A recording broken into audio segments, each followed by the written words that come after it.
Yes, good afternoon. क्या हाल है? बढ़िया। बढ़िया लग रहा है। क्या सिलेबस स्टार्ट हो गए? पढ़ाई वढ़ाई एटलीस्ट एलआर तो स्टार्ट हो ही गया होगा, लॉजिकल रीजनिंग तो। बढ़िया, बहुत बढ़िया। चलिए स्टार्ट करते हैं।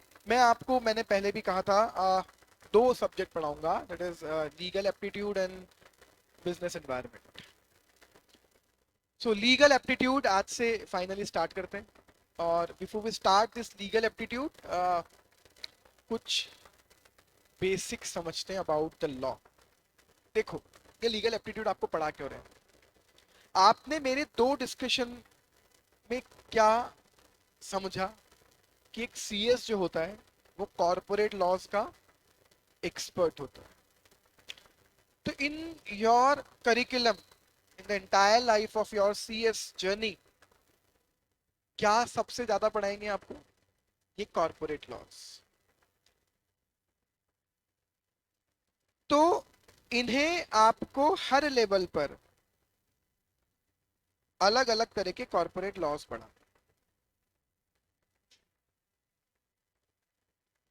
ठीक है।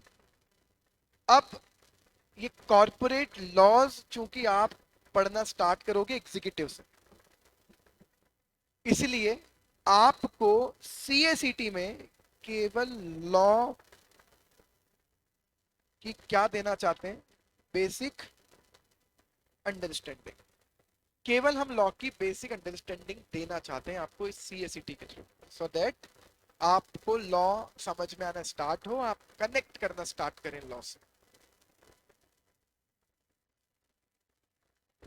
Nothing is tough. किसने बोला आपको? Just give me 8 continue days, consecutive 8 दिन तक मेरी क्लास रेगुलर अटेंड करो। इट इज माई चैलेंज कि ये सब्जेक्ट आपका फेवरेट होगा। 8 दिन मेरी लीगल एप्टीट्यूड की क्लास अटेंड करो, this will be your favourite subject.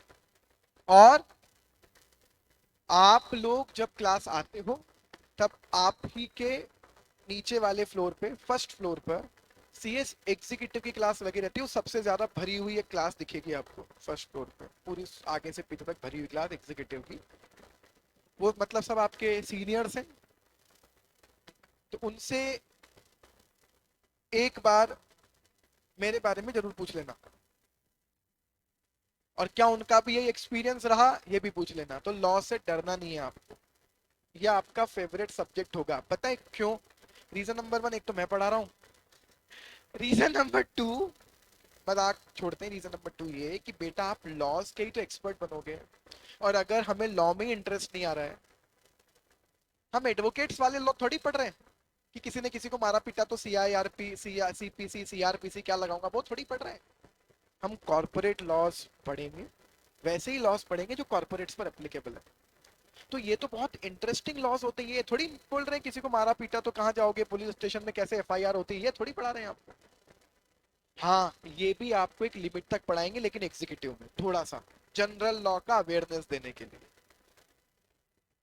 लेकिन यहाँ तो आपको बहुत बेसिक अंडरस्टैंडिंग दे रहे हैं, तो कोई टफ वफ नहीं, आपको तो पढ़ना ही है आपकी पूरी सीएस की लाइफ में।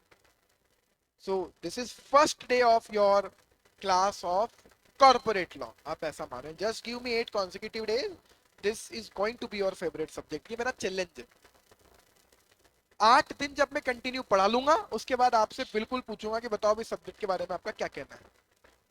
आई जस्ट वॉन्ट कि आप इस सब्जेक्ट की क्लास का डेली वेट करें कि ये क्लास में सबसे ज्यादा मजा आता है। ये कर दूंगा मैं 8 दिन। लॉ की अंडरस्टैंडिंग डेवलप करना चाहते हैं हमारे, वो ये दो तरह से करेंगे। एक तो कुछ बेसिक लॉज पढ़ाएंगे जो इंडिया में हर किसी को पता होना चाहिए। आप तो अब से लॉ के स्टूडेंट बन ही गए हो, जनरल लॉ के नहीं, कॉर्पोरेट लॉज के स्टूडेंट हो आप आज से। तो आपको कुछ ऐसे लॉ पहले पढ़ाएंगे जो बेसिक लॉ है, जिसके बिना देश ही नहीं चल सकता। तो एक सीएस कॉर्पोरेट लॉ का एक्सपर्ट बाद में बने, पहले वो क्या सीखे? बेसिक लॉ की अंडरस्टैंडिंग तो सीखे। ऐसा एक बेसिक लॉ आप सबको पता है, वो नहीं पता कि हमें पता है, आपको पता है, दिमाग लगाओ। एक ऐसा लॉ जिससे पूरा देश चल रहा है और जिससे ऊपर कोई नहीं है। ग्रेट, मैंने बोला ना आपको पता है। Constitution of India. अब आप बताइए कॉन्स्टिट्यूशन क्या है? लॉ है, that is a root law. उसी से सारे लॉ निकले। अगर कानून, अगर कोई भी लॉ एक गंगा है तो गंगोत्री क्या है? रूट क्या है? This is constitution. सर मतलब ये कि कानून बनाने की पावर भी कहां से मिलती है? यस, कि कानून कौन बना सकता है, कैसे बना सकता है, कैसे इंप्लीमेंट करोगे, क्या पावर थे, ये सब कॉन्स्टिट्यूशन में लिखा हुआ है। उसी से पूरा देश चल रहा है। तो क्या हो गया? कॉन्स्टिट्यूशन अपने आप में एक बेसिक लॉ। तो सर क्या हमें कॉन्स्टिट्यूशन पढ़ाएंगे? बिल्कुल पढ़ाएंगे, अपन ही पढ़ेंगे इस क्लास में। और आपको जो आज तक बहुत सारे डाउट्स होंगे इस चीज को लेकर कि हमें ये समझ नहीं आता है देश चल कैसे रहा है।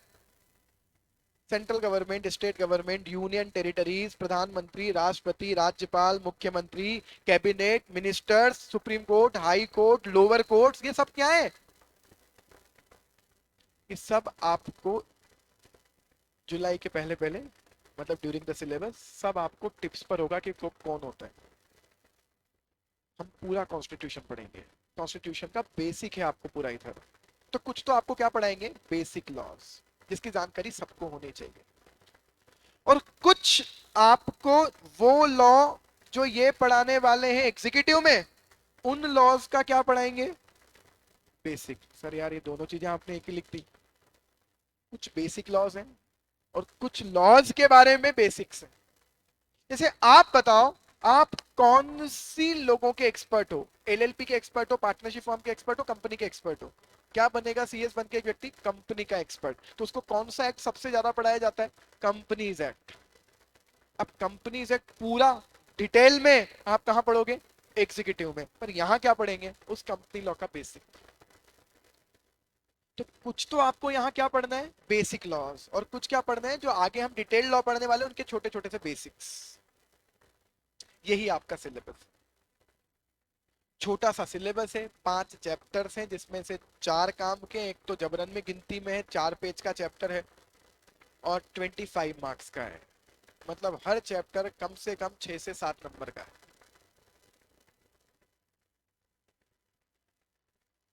पर आज अगेन पहले लॉ के बारे में बेसिक अंडरस्टैंडिंग डेवलप कर लेते हैं। यहां से 2 चीजें सीख लेते हैं। लॉ कैसे बनता है और कौन बनाता है। 2 चीजों का डिस्कशन आज का मुद्दा है। पहला, लॉ कैसे बनता है, और दूसरा, कौन बनाता है। अच्छा, लॉ का मतलब क्या समझते हो? Law means what? कानून, रूल्स, कि हमको बोल दिया है करना है। ये लॉ लिखा हुआ कहाँ रहता है? तो लॉ बनाने का तरीका क्या है? एक्ट बनाना। लॉ किसके थ्रू बनता है? एक्ट के थ्रू। जैसे कंपनी लॉ नाम है, बट एक्चुअल में नाम क्या है? Companies act 2013। ये क्या होता है सर 2013? तो ये तो एक्ट का नाम है। ये क्या होता है? ये वो ईयर है जिस साल इसे बनाया गया था, पास किया गया था, रखा गया था। कहने को टैक्स का लॉ है इंडिया में, income tax law, but actual नाम क्या है? Income tax act 1961।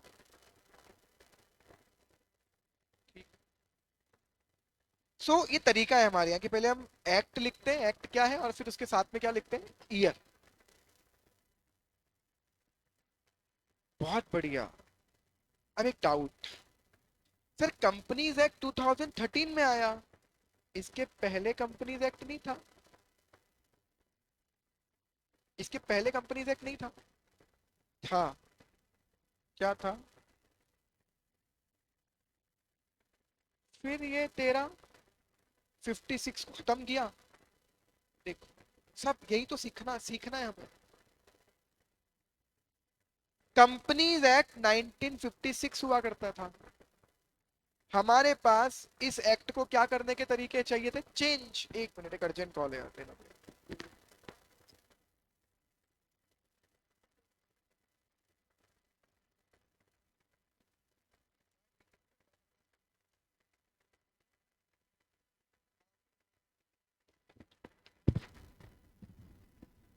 Sorry, companies act 1956 था। सोच कर देखो 2013 क्यों लाए होंगे। अरे सोचो यार, मैंने आपको क्या बोला था, मेरी क्लास में चुप मत रहना। चुप बैठने नहीं, मेरे को एक बात बताओ ना यार, आप 12th के बाद सीएस बनने आए हो, किसी कंपनी को चलाओगे, एटीट्यूड डेवलप करो। आपके एक साइन से कंपनी बन जाएगी, बंद हो जाएगी। पावर तो सीखो अपनी। आप किसी अरे गहरे व्यक्तियों के साथ बैठे भी नहीं हो, यहाँ इंडस्ट्री के टॉप लोगों के साथ बैठे हो, उस चीज को रियलाइज करो, कॉन्फिडेंस लाओ। अडानी से लेकर अंबानी तक की कंपनियों को चलाने वाले कंपनी सेक्रेटरी स्टूडेंट है मेरे, चाहे वो अडानी में बैठे हो या अंबानी में भी बैठे हो। अब एक स्टूडेंट है जो अडानी एंटरप्राइज में ट्रेनिंग है, लगी है उसकी ट्रेनिंग, जॉब का जॉब तो बाद में लगेगी, अभी तो ट्रेनिंग चल रही है उसकी। और पता है कौन थी वो फाउंडेशन की रैंकर, एग्जीक्यूटिव की रैंकर, फाइनल की रैंकर। नीचे उसका फोटो लगा हुआ मिल जाएगा आपको। वो अडानी में अभी ट्रेनिंग कर रही है। अब इन लोगों को 20-22 हजार रुपए तो ट्रेनिंग में मिल जाते हैं, जितने की जॉब नहीं लगती लोगों की, है ना। एमबीए करके क्या पैसे मिलते हैं, नॉर्मल एमबीए वाले नहीं मिलते इतने पैसे। 10-15 हजार रुपए में नौकरियां कर रहे हैं। मैं आईआईएम की बात नहीं कर रहा हूँ। तो आप एक तो एटीट्यूड वैसा डेवलप करो, धीरे धीरे। यही क्यों बैठ रहे हो आप हमारे साथ, यही तो डेवलप करना है। सीए वाला स्टूडेंट, सीएस वाला स्टूडेंट इतना स्ट्रांग क्यों होता है माइंडसेट से, वो दिन भर जब ऐसे लोगों को देखता है तो उसके दिमाग में वैसी चीजें आती हैं। आज से 2 साल दो अपने आप को, 2 साल बाद ना आपको एक चीज बताता हूँ आज इंटरेस्टिंग। आपके आज बहुत सारे फ्रेंड्स होंगे जो आपके साथ 12th तक थे, और बहुत अच्छी फ्रेंडशिप आज भी होगी आपकी उनकी, लेकिन वो सीए या सीएस कुछ नहीं कर रहे हैं। है ऐसा आपके ऐसे फ्रेंड्स? 2 साल दो, ये 2 साल में मत दो, 1 साल दो, सीएससीटी 2-3 महीने बाद आप एग्जीक्यूटिव में आ जाओगे, और एग्जीक्यूटिव में 2-4 महीने और दे दो। हमारे साथ इतना टाइम रह लो केवल, आपके और आपके फ्रेंड्स के बीच में ना एक थोड़ा सा गैप आ जाएगा। तो पागल हो के आप लड़ाई करवाओगे क्या? मैं बोल रहा हूँ मेंटल स्टेटस की बात। गैप आ जाएगा, आपको पसंद आएंगी कुछ और तरह की बातें, और उनको पसंद है वही बातें पसंद रहेंगी जो अभी भी आप करते हो। पर आपको वो बातें थोड़ी बहुत अब पसंद आनी बंद हो जाएंगी, और आपके इंटरेस्ट के एरियाज कुछ और हो जाएंगे। आप उससे बात करना चाहोगे मार्केट क्यों गिर रहा है, ये रिलायंस में क्या हो गया, ये हिंडनबर्ग की रिपोर्ट आके अडानी को क्या हो गया, आप उससे बात करना चाहोगे वैसी। और वो आपसे बात करना चाहेगा वैसी जैसे आप अभी करते हो, आपको मन नहीं लगेगा। ऐसा होता है, इट हैपेंस। देखना, ये माइंडसेट डेवलप होता है, तो डेवलप करो अभी से। बहुत बढ़िया है, नीट एस्पिरेंट है वो तो, बहुत इंटेलिजेंट दोस्त हैं आपके। बढ़िया है, ऐसे सर्कल में रहने से और क्या होता है इवन कि हमें भी लगता है कि we need to do hard work to bright our career. ऐसे ही सर्कल में होने चाहिए हम लोग, जो आपको इंस्पायर करें आगे बढ़ने के लिए। मैं कई बार जब यूनिवर्सिटीज में भी जाता हूँ, कॉलेजेस में भी जाता हूँ, बच्चों से इंटरेक्ट करने, चाहे वो इंटरव्यू लेने जाऊँ या किसी और सेशन के लिए जाऊँ, तो मैं बच्चों को हमेशा एक चीज हमेशा सिखाता हूँ कि ये जो आजकल आप लोग सोशल मीडिया पर बहुत खुश होते हो ना, ये वाले स्टेटस डाल डाल के कि आपके जो दोस्त हैं वो आपके जैसा ही सोचते हैं, इसलिए आपकी उनसे पटती है। बहुत पॉपुलर वर्ड है आज की डेट में, लाइक माइंडेड पीपल। आपके जितने भी दोस्त हैं वो आपके अच्छे दोस्त क्यों हैं? लाइक माइंडेड पीपल हैं, हम दोनों के वाइब्स मैच होती हैं। तो किसके साथ रहना पसंद करते हो आप? लाइक माइंडेड पीपल के साथ। मैं बच्चों को बोलता हूँ कि लाइक माइंडेड लोगों के साथ रहने से केवल और केवल एक ही चीज डेवलप हो सकती है, इट इज ईगो। और कुछ डेवलप नहीं हो सकता, क्योंकि जिसका माइंड ही आप जैसा है, वो आपको क्या इम्प्रूव करके देगा? नथिंग। आप दोनों एक जैसे रहोगे। अगर लाइफ में इम्प्रूवमेंट चाहिए ना, तो बस इस वर्ड को रिप्लेस कर दो इससे, और फिर देखो राइट लाइफ में कितना इम्प्रूवमेंट हो सकता है। Just try to be with right minded people, और इनके साथ रहोगे तो क्या डेवलप होगा, ये शिफ्ट कर लो। लाइक माइंडेड लोगों के साथ रह के हम ईगो डेवलप कर रहे हैं। कोई भी कुछ कह रहा था बुरा लग जाता है, कोई हमारी गलती बता दे बुरा लग जाता है। राइट माइंडेड के साथ रहोगे, बकायदा आपकी गलती ही बताएगा, पर सुधारेगा, इम्प्रूव करेगा, तो ये होगा। चलिए, सो कंपनीज एक्ट जब 1956 था, 13 क्यों आया? हमें लॉ को टाइम टू टाइम क्या करना होता है? चेंज। तो आज से चेंज वर्ड बोलना बंद कर दो। लॉ चेंज नहीं, अमेंड होता है। चेंज को लॉफुल वर्ड क्या है चेंज का? अमेंड। हिंदी में क्या बोलते हैं अगर आप सुनना चाहते हो तो? संशोधन। अमेंड किया। कई बार आपने न्यूज़पेपर में पढ़ा होगा संविधान का संशोधन, अमेंडमेंट ऑफ द कॉन्स्टिट्यूशन की बात। लॉ चेंज नहीं होता, क्या होता है? अमेंड। ठीक है। तो पहला तरीका क्या था कि कंपनीज एक्ट को बदलना था तो आप अमेंडमेंट ले आते थोड़े बहुत। बट जब अमेंडमेंट इतने ज्यादा हो जाते हैं ना कि पूरा लॉ ही बदल जाएगा, तो फिर अमेंडमेंट नहीं लाते हम। फिर हम क्या लाते हैं? न्यू एक्ट लाकर पुराने को क्या कर देते हैं? फिर मेरा क्वेश्चन है, क्या टाइम टू टाइम लॉ बदलते रहते हैं? यही तो आपका और मेरा चैलेंज है। क्या चैलेंज है सर? आपको पढ़ने से अगर डर लगता है और आपको लगता है ये 3 साल की बला टले, मैं सीएस बनूं, किताबों को हाथ भी नहीं लगाऊंगा, तो सीएस मत करना। आप जब तक किताब पढ़कर सीएस बनोगे ना, तब तक आपने जो किताब पढ़ी है ना, वो चेंज हो जाएगी, आपको छक मार के वापस पढ़नी पड़ेगी। अरे डेली लॉ चेंज होते हैं। कभी से भी कुछ चेंज लाएगा, कभी आरबीआई कुछ चेंजेस लाएगा, कभी इनकम टैक्स वाले कुछ चेंजेस लाएंगे। बस फर्क क्या पड़ जाएगा कि आज अगर कोई अमेंडमेंट आ रहा है तो उसको पढ़ाने के लिए आपके पास टीचर है, और बनने के बाद अमेंडमेंट आएगा तो खुद को ही पढ़ना है। इतना डिफरेंस है बस। एग्जीक्यूटिव में भी पढ़ाता हूं मैं बेटा, मैं आपको ना, आप सीएस बन जाओगे ना उसके बाद भी पढ़ाऊंगा। मैं आपको ईटी में, डबल ईटी में भी पढ़ाऊंगा, मैं आपको एग्जीक्यूटिव में भी पढ़ाऊंगा, डबल ईटी से बहुत ज्यादा मैं आपको एग्जीक्यूटिव में पढ़ाऊंगा, फिर मैं आपको प्रोफेशनल में भी पढ़ाऊंगा। आप जब सीएस बन जाओगे, सीएस बनने के बाद एक सबसे इंपॉर्टेंट ट्रेनिंग करनी होती है MSOP, management skills and orientation program, मैं आपको वहां भी पढ़ाऊंगा। आईसीएसआई करवाती है आपकी एमएसओपी, मैं वहां भी पढ़ाऊंगा। जब आप एमएसओपी करने के बाद मेंबर्स बन जाओगे, मैं आपको वहां भी पढ़ाऊंगा। पर मेंबर्स को कौन पढ़ाता है?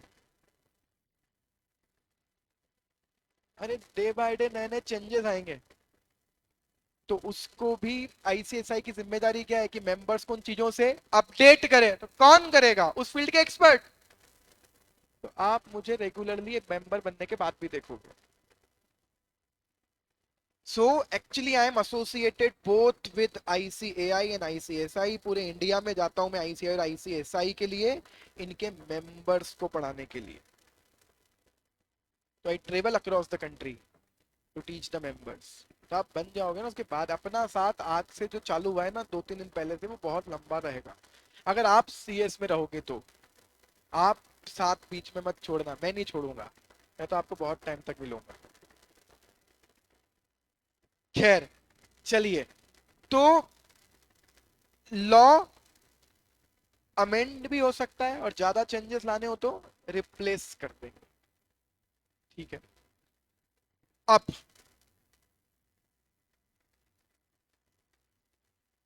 नेक्स्ट डिस्कशन पर आते हैं कि ये लॉ जो किसके थ्रू बनता है। बहुत बढ़िया डाउट पूछा यार आपने, मैं चाहता हूं ऐसे डाउट्स पूछे, मुझे ऐसे ही बच्चे चाहिए।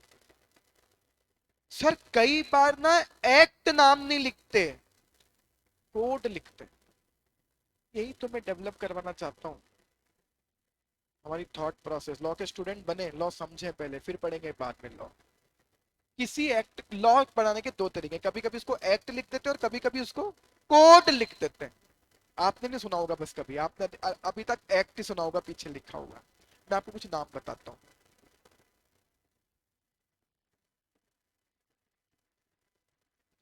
Insolvency and bankruptcy code.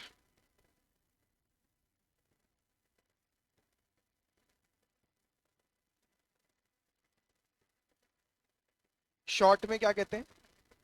IBC. अभी इंडिया में आ रहे हैं नए नए लेबर कोड। इंडिया में इनकम टैक्स एक्ट बदलेगा बहुत जल्दी, और इनकम टैक्स एक्ट बदल के लाया जा रहा है direct tax code, DTC. Sir फिर वही बात तो है सर, कभी एक्ट कह रहे हो कभी कोड कह रहे हो। लो दो तरह से बन रहा है, तो एक्ट के थ्रू बन रहा है या कोड के थ्रू। अब सर एक्ट तो जनरल सीन है कि हमेशा उसको एक्ट ही लिखते हैं, तो एक्सेप्शनली क्या लिखते हैं कभी कभी? कोड। तो अब ये समझ लें कोड क्या होता है। जब कोई नई चीज बन रही है ना, तो वो क्या लिखते हैं उसको? एक्ट। नया लॉ एक्ट के नाम से ही आएगा। लेकिन जब कभी कभी हम ओल्ड लॉज को, बहुत सारे ओल्ड लॉज को कंबाइंड करके एक नए स्ट्रक्चर में ढाल देते हैं, तो उसको फिर हमें क्या नाम देते हैं? हम कोड। फिर सोच कर देखो, पढ़ाना स्टार्ट कर दूं आपको कंपनीज एक्ट, या पहले ये सीखें? पहले ये समझे ना यार कि वो चल क्या रहा है, सिस्टम तो समझ लें। फिर वो तो कोई भी रटा देगा। सब पढ़ा रहे हैं, पढ़ाने को बहुत लोग पढ़ा रहे हैं, हम अंडरस्टैंडिंग डेवलप करें। कनेक्शन कैसे डेवलप होगा, मजा कैसे आएगा? क्या करूं मैं आपको आज कंपनीज एक्ट पढ़ा के, जब मुझे यही नहीं पता कि कंपनी कोड लिखूं या कंपनीज एक्ट लिखूं? और 2013 क्यों आया 56? तो कोड कब लिखते हैं, इसका मतलब आपको ऊपर के एग्जाम्पल से समझ में आ रहा होगा कि इंसॉल्वेंसी एंड बैंक्रप्सी को डील करने के लिए क्या 2017 के पहले लॉ नहीं थे देश में? बहुत सारे थे। प्रॉब्लम ये थी बहुत सारे लॉ थे। पार्टनरशिप फर्म की इंसॉल्वेंसी हो, इंसॉल्वेंसी समझते होंगे आप, असेट से ज्यादा लायबिलिटी हो गई। पार्टनरशिप फर्म की इंसॉल्वेंसी है, अलग लॉ। कंपनी की इंसॉल्वेंसी है, अलग लॉ। इंडिविजुअल की इंसॉल्वेंसी है, अलग लॉ। हर किसी के लिए कोर्ट अलग अलग, अथॉरिटी अलग अलग। कंफ्यूजन बहुत था, और बहुत ही टाइम कंज्यूमिंग लॉ थे। हमने सब लॉ को हटाया, एक में मर्ज किया, और टाइम बाउंड कर दिया। तो नाम क्या निकला उसका? Insolvency and bankruptcy code. मतलब बताओ, वापस से आपसे पूछ रहा हूं, क्यों लिखा कोड? इस चीज को डील करने के लिए, ग्रेट, वेरी गुड, इस चीज को डील करने के लिए पहले भी कुछ लॉस थे। हमने हम सब लॉस को कंबाइन करके नया बनाया, तो उसको नए स्ट्रक्चर में डाल दिया। मतलब चाहते तो हम जीएसटी को भी कोड लिख सकते थे, इनडायरेक्ट टैक्स कोड। अलग बात है हमने उसको जीएसटी लिखा, बट वो भी तो कॉम्बिनेशन था बहुत सारे इनडायरेक्ट लॉस का, इनडायरेक्ट टैक्सेस के लॉस का।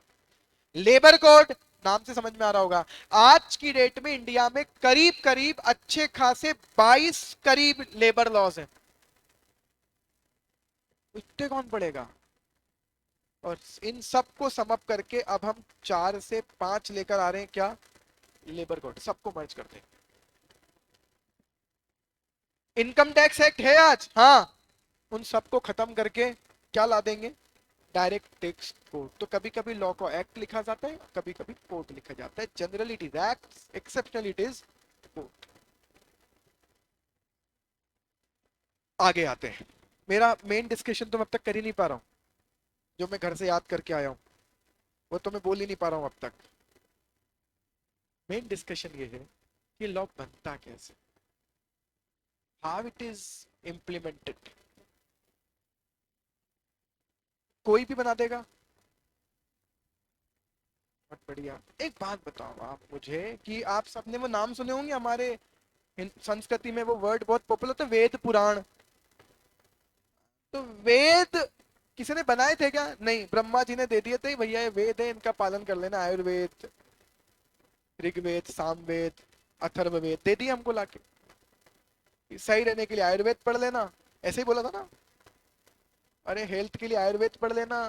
ये यज्ञ वज्ञ कैसे करना है इसके लिए सब वेद बना कर दे दिए उन्होंने हमें, तो उन्होंने दे दी, हमने पढ़ लिए और मान लिया ऐसा ही करना है।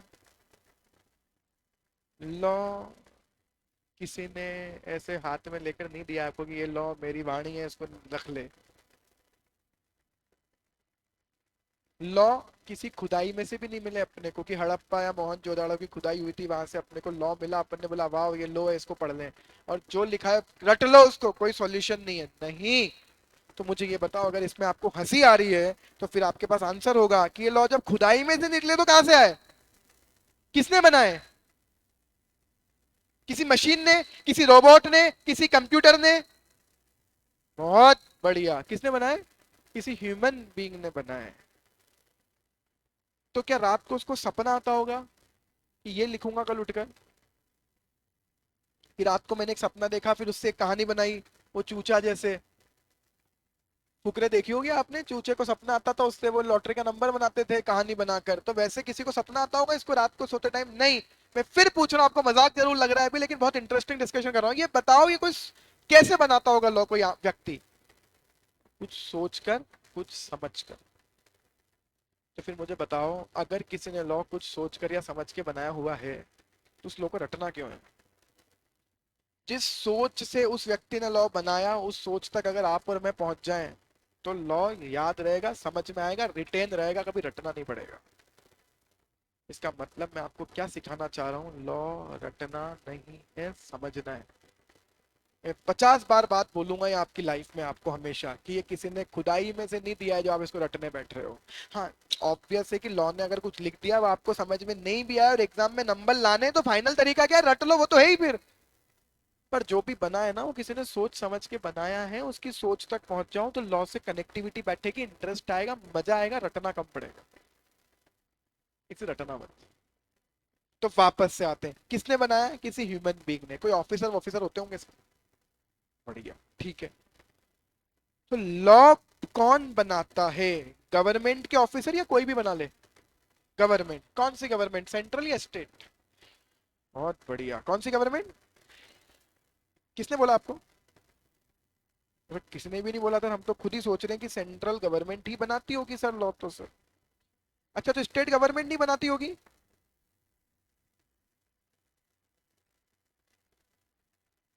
लॉ बनाने का पावर ना आपके पास है ना मेरे पास है। लॉ बनाने का पावर किसके पास है? कॉन्स्टिट्यूशन के पास है। कॉन्स्टिट्यूशन आई होप सब समझते हो, जिससे देश चल रहा है। देश की आजादी के बाद सबसे पहले यही किताब थी हमारे पास कि इससे बनाएंगे। देश की आजादी के बाद हमारे देश के लोगों ने ऑब्वियस, जिसे हम बोलते हैं कॉन्स्टिट्यूएंट असेंबली, संविधान सभा, जिसके चेयरमैन कौन हुआ करते थे? भीमराव अंबेडकर जी, उनकी चेयरमैनशिप में संविधान सभा ने संविधान बनाया। इस वर्ल्ड का, प्राउड के साथ बोलते हैं हम ये बात, इस वर्ल्ड का सबसे बड़ा रिटर्न कॉन्स्टिट्यूशन हमारा है। तो बनाया उन्होंने कॉन्स्टिट्यूशन इतनी मेहनत से, they took around 2+ year to make our constitution. इसलिए आजाद हम 47 में हो लेकिन इंप्लीमेंट 50 में हुआ हमारा कॉन्स्टिट्यूशन। सो कॉन्स्टिट्यूशन बनाने वाले ये भी बता गए कि लॉ बनाने का पावर किसको होगा। तो मुझे एक बात बताओ, हमारा देश पूरा सेंट्रल गवर्नमेंट चला रही है, पूरा देश? हमारे देश में एक गवर्नमेंट है या एक से ज्यादा? कैसे एक से ज्यादा? सेंट्रल है और स्टेट है। मध्य प्रदेश की सीमा में पुलिस कैसे काम करेगी, ये मोदी जी नहीं शिवराज सिंह जी डिसाइड करेंगे। मतलब this is not the jurisdiction of central government, this is the jurisdiction of state government. तो फिर अगर इतना आपको समझ में आता है तो देश चलाने का काम मोदी जी का और स्टेट चलाने का काम चीफ मिनिस्टर्स का, अलग अलग, है ना? तो मुझे बताओ क्या अलग अलग स्टेट को चलाने के अलग अलग रूल हो सकते हैं? हाँ या ना? एक एग्जांपल देता हूं आपको। पेट्रोल स्टेट टू स्टेट अलग अलग रेट पे मिलता है क्या? हर स्टेट में पेट्रोल अलग अलग रेट पे मिलता है क्या? हाँ, क्यों? क्योंकि वेट की रेट अलग अलग है, वैल्यू एडेड टैक्स, वेट की रेट अलग अलग है हर स्टेट में। तो ये वेट कौन चला रहा है? हर स्टेट की स्टेट गवर्नमेंट। समझ में आया? तो मतलब हर स्टेट में एक स्टेट का वेट एक्ट होगा, हर स्टेट में वैट के रूल्स अलग अलग होंगे। स्टाम्प ड्यूटी का रूल कौन चलाता है? हर स्टेट में स्टाम्प ड्यूटी के रेट अलग अलग है। प्रॉपर्टी की रजिस्ट्री करवाते हो तो स्टाम्प ड्यूटी लगती है, हर स्टेट में स्टाम्प ड्यूटी के रेट अलग अलग है। तो स्टाम्प ड्यूटी के रूल कौन चला रहा है?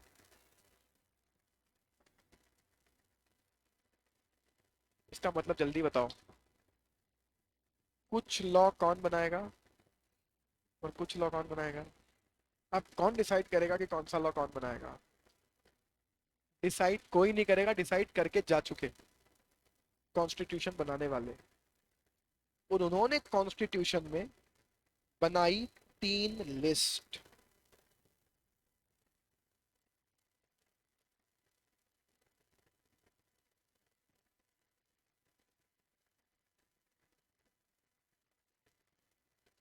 There are 3 lists in the constitution, namely union list, state list, concurrent list. List मतलब उसमें कुछ सीक्वेंस में नाम लिखे हुए होंगे। फिर लिस्ट में क्या लिखा हुआ है?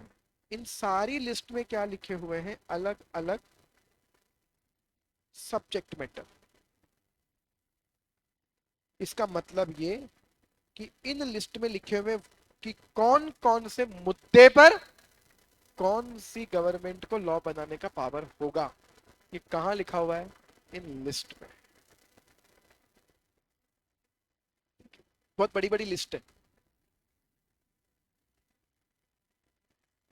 तो अगर किसी सब्जेक्ट मैटर का नाम कहां लिखा हुआ है, अगर किसी सब्जेक्ट मैटर का नाम कहां लिखा हुआ है? यूनियन लिस्ट में। तो उस सब्जेक्ट मैटर पर लॉ बनाने की पावर केवल किसको होगी? Central government. यूनियन सबसे टॉप पावर।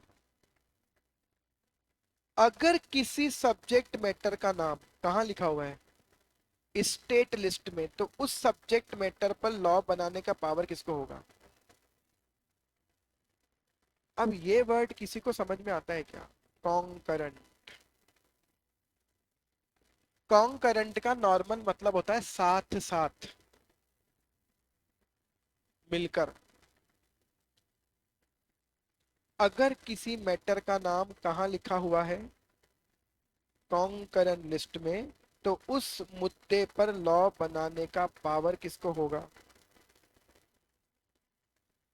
दोनों मिलकर ही बना पाएंगे, अलग अलग नहीं बना पाएंगे। सेंट्रल की भी परमिशन चाहिए। और अब कितनी स्टेट की परमिशन चाहिए? मेजोरिटी ऑफ द स्टेट की। कुछ स्टेट मना कर रही है और कुछ हाँ कर रही है, तो अगर ज्यादा ने हाँ कर दिया तो वो लॉ पास हो जाएगा। फिर तो बनेगा ही central plus majority of the state. ठीक। कुछ मजा आ रहा है? समझ में आ रहा है? हर कोई हवा में लॉ नहीं बना सकता। पहले लिस्ट देखो कि इस मुद्दे पर लॉ बनाना है, हम बना सकते हैं क्या। जैसे कि अभी इंडिया में एक लॉ पर काम चल रहा है, शायद आपने कभी सुना हो। धर्मांतरण को लेकर हम कानून बनाना चाहते हैं। ये रिलीजियन कन्वर्जन बहुत चल रहा है हमारे देश में, चल रहा है बहुत। तो उस रिलीजियन कन्वर्जन को रोकने के लिए हर स्टेट बोल रही है कि हम अपना अपना क्या बनाएंगे? कानून। मतलब इस मुद्दे पर, इन मैटर से रिलेटेड कानून बनाने का हक कहाँ लिखा हुआ होगा? स्टेट लिस्ट में। अदरवाइज अगर ये सेंट्रल लिस्ट में लिखा होता तो अब तक बोलती थी गवर्नमेंट हम बना रहे, सब पे लगेगा। एक्चुअली ये हर राज्य का आंतरिक मुद्दा है ना, इंटरनल। इसलिए स्टेट डिसाइड करे तुम्हें बनाना या नहीं बनाना। बहुत बढ़िया बेटा। हाँ, अच्छा हुआ आपने मेरी बात पकड़ी कि सर हर राज्य की पुलिस उस राज्य की स्टेट गवर्नमेंट संभालती है क्या? हाँ। अरे यही तो मजा है। आपको एक इवेंट बताता हूँ, एक इंसिडेंट बताता हूँ आज से 2-3 साल पहले का, जब पश्चिम बंगाल में चुनाव थे, वेस्ट बंगाल में। उसके पहले एक दिन ऐसा आया जब इस देश के होम मिनिस्टर अमित शाह जी का हेलीकॉप्टर वेस्ट बंगाल पुलिस ने लैंड करवाने की परमिशन नहीं दी। अब आप सोच कर देखो, देश का गृह मंत्री, और वो तो वैसे ही अमित शाह। मोटा भाई का हेलीकॉप्टर नहीं उतरने दे रहा है कोई, इतनी हिम्मत है किसी में? हाँ है, उस स्टेट गवर्नमेंट की पुलिस में। इस पुलिस किसके हाथ में होती है? स्टेट के हाथ में होती है। बस दिल्ली की पुलिस सेंट्रल के हाथ में। इसलिए अरविंद केजरीवाल बहुत परेशान भी आपने देखा होगा, उसके एक्चुअली पूर्ण राज्य नहीं है Delhi, it's not full state. क्योंकि दिल्ली में तो सेंट्रल को भी काम है ना, इसलिए दिल्ली राज्य जरूर है, पूर्ण राज्य नहीं। ये दिल्ली की पुलिस दिल्ली के मालिक के हाथ में नहीं है, केजरीवाल के हाथ में। दिल्ली की पुलिस सेंट्रल के हाथ में। बोले तो कल से प्रधानमंत्री को गिरफ्तार करवा देगा दिल्ली में। दिल्ली में तो देश चल रहा है ना वहां से, तो वहां की पुलिस सेंट्रल के हाथ में, अदरवाइज हर राज्य की पुलिस उस राज्य की गवर्नमेंट के हाथ में। अब आप सोचो, शायद आज के 15-20 मिनट के डिस्कशन के बाद आपको समझ में आ रहा हूँ, हमें इस देश के बारे में बहुत कुछ जानना है जो हम नहीं जानते। क्या करें कंपनीज एक्ट पढ़ के जब तक ये नहीं पता कि मोदी जी का पावर क्या है और शिवराज जी का पावर क्या है। शिवराज जी उसी मुद्दे पर कानून बना सकते हैं जिस मुद्दे का नाम कहाँ लिखा हुआ है, इष्ट। हाँ हाँ बिल्कुल, नोट करो, आपके लिए तो लिख रहा हूँ, और क्यों कर रहा हूँ। सब आपके ही काम कीजिए, कुछ भी बकवास थोड़ी कर रहा हूँ मैं। आपके साथ ऐसा तो नहीं लग रहा किसी को टाइम पास कर रहा हूँ मैं, कहानी किससे सुना, नहीं, ये सब काम का है। कॉन्स्टिट्यूशन में कितनी लिस्ट बनाई हुई है? 3। Union, state, concurrent. जिस तरह का सब्जेक्ट मैटर होगा उस तरह की गवर्नमेंट मिलकर बनाएगी। आपको रियल एग्जांपल दे देता हूं कॉन्करेंट लिस्ट का। जीएसटी का नाम इस देश के कॉन्स्टिट्यूशन की कॉन्करेंट लिस्ट में लिखा हुआ है। इसलिए जीएसटी तब तक इंप्लीमेंट नहीं हुआ, सबने देखा है आपने 2017 में। तब तक इंप्लीमेंट नहीं हुआ जब तक सेंट्रल के अलावा मेजोरिटी ऑफ द स्टेट ने अपने अपने यहां से उसे पास नहीं कर दिया। क्योंकि मैटर कहां लिखा हुआ है? Concurrent list.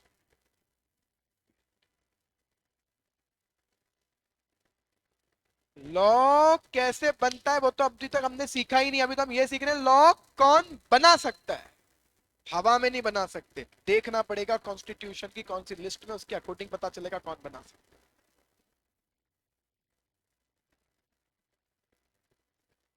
है। ऑलराइट, लास्ट डिस्कशन कि लॉ कैसे बनता है। तो जिस भी गवर्नमेंट को बनाना है उसके अकॉर्डिंग उस लॉ को उस जगह रखना पड़ेगा। जैसे सेंट्रल गवर्नमेंट कहां से चलती है? पार्लियामेंट से। और स्टेट कहां से चलती है? लेजिस्लेटिव असेंबली से।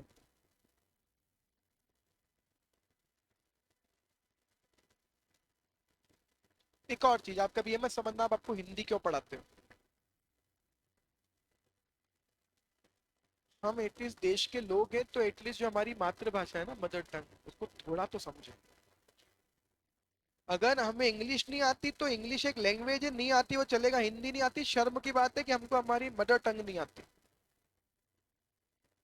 आनी चाहिए। इंग्लिश जरूरी है, बहुत जरूरी है, बट एटलीस्ट हिंदी ना भूलें। सुनते तो आप यही हो डे बाय डे। पार्लियामेंट, संसद, लेजिस्लेटिव असेंबली, विधानसभा। तो ढंग से सोच के बताओ लॉ कहां से बनेगा। अगर यूनियन लिस्ट में लिखा है तो लॉ कहां से बनेगा? पार्लियामेंट से। और अगर स्टेट लिस्ट में लिखा है तो लॉ कहां से बनेगा? अब कैसे बनेगा, तो दो बातों के आंसर हो गए, कौन बनाएगा और कहां से बनाएगा। सेंट्रल गवर्नमेंट को बनाना है तो पार्लियामेंट के थ्रू बनेगा, स्टेट को बनाना है तो लेजिस्लेटिव असेंबली के थ्रू बनेगा। बनाने की प्रोसेस क्या होती है ये कल डिस्कस करें। What is the process? क्या रखा और बन गया? नहीं, पहले कोई लिखेगा, कोई बनाएगा, फिर कहीं पास होने जाएगा, फिर कोई साइन करेगा, तब एक्ट बोलेंगे, तो उसकी भी एक प्रोसेस है। Will discuss it tomorrow. ठीक, चलिए मिलते हैं कल। Thank you so much.